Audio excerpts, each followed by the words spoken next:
घंटा बसवलं इथं ते चाललंय की तुम्हाला करतो आम्ही करतो बरोबर आम्हाला काय करता तुम्ही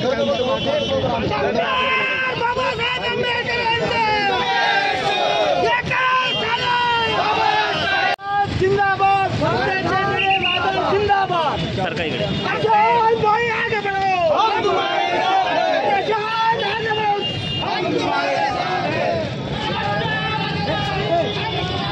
सरकार संविधान के सम्मान में माननीय सुप्रीम कोर्टाचा निर्णयाचा फेरविचार झालाच पाहिजे।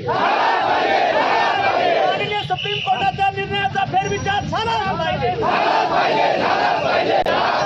असा कसा होत नाही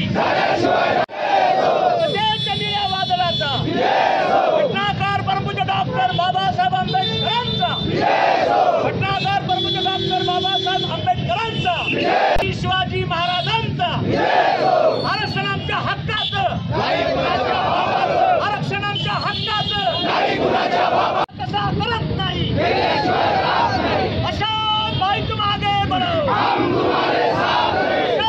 भाई तुम आगे बढ़ो। आरक्षण हा वेगळा विषय आहे आणि शेड्यूल लिस्टमध्ये ज्या जाती आहेत जमाती आहेत हा वेगळा विषय आहे।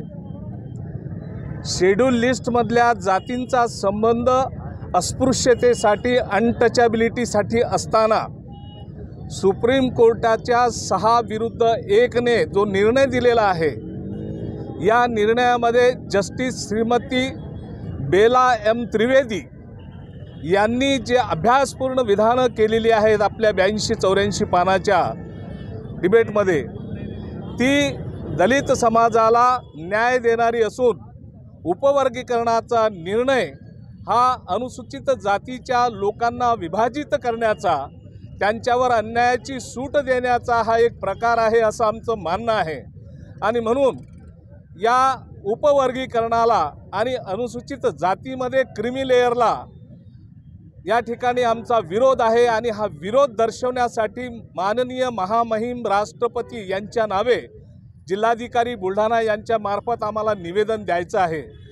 या अशा घटना ज्या आहेत त्या वारंवार जर घडत असल्या तर दलित समाज असुरक्षित राहील। सुप्रीम कोर्टाने जरी कुठल्याही प्रकारची त्याच्यामध्ये कार्यवाही केली नसली तरी काही राज्य सरकारांना त्यात हस्तक्षेप करण्याचा आणि तशी कारवाई करण्याची सूट दिलेली आहे।